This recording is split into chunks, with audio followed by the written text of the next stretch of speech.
Because that's new.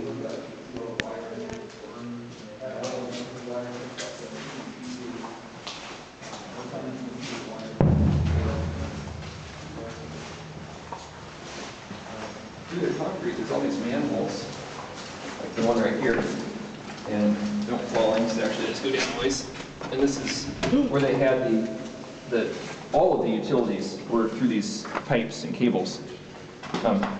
And that way they could always rewire stuff if they needed to. But this section in here was kept at a higher pressure than the rest, because this is where the targeting was, and then the rest of it was not. Yes. Can you use the light? That's the generator room. Behind is the water room. And all the mufflers are now outside.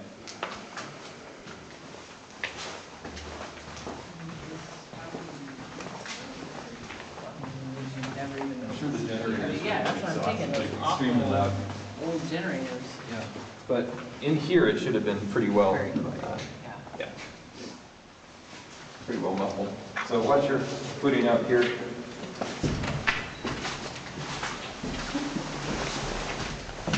There's actually a pretty good hole in the floor here, so careful. Yeah, This is the front door. yeah, right there. 144 feet from one side to the other. And it's a mirror image.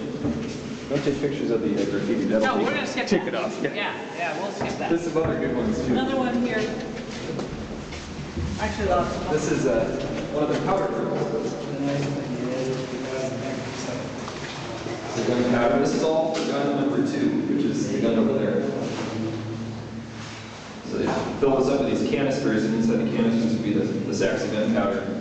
And it was a breech-loading gun, which meant you had to open the breech in the back and put the shell in, ram it into the rear of the barrel, and you put the amount of powder behind it that you needed to put inside the gun. Close the breech, aim it, fire it, and a good crew could get 4 rounds off in a minute, which means they had to go through that whole process. So they'd target the gun, and that was all done electrically with the hydraulics, and then open the breech, put the shell in, put the powder in, close the breech, fire the gun, put a blast of compressed air through to get the residue out, and then repeat.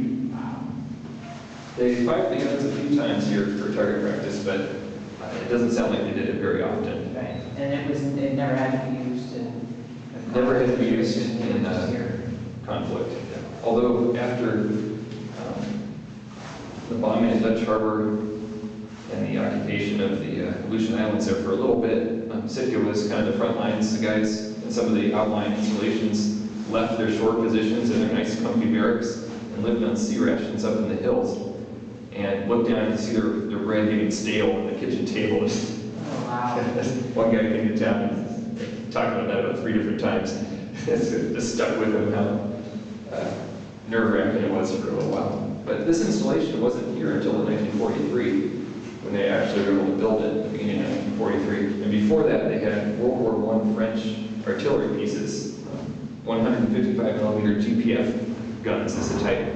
And they were adapted to fit on this concrete emplacement that would lessen the recoil and allow it to basically double the range and the accuracy. So they had 4 of those on this island beginning in 1941. They got in my parents' boats. Oh my gosh.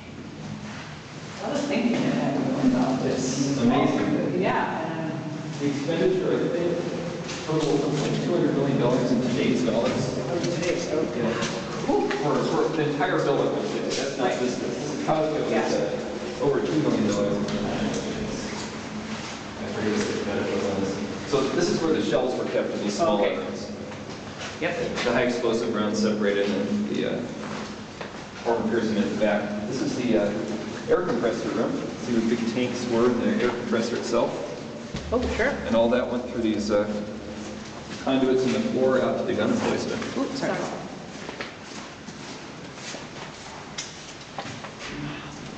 Matt, were you out here for the exercise? I did not come out for the exercise, but I came out to show the National Guard guys around. Because that room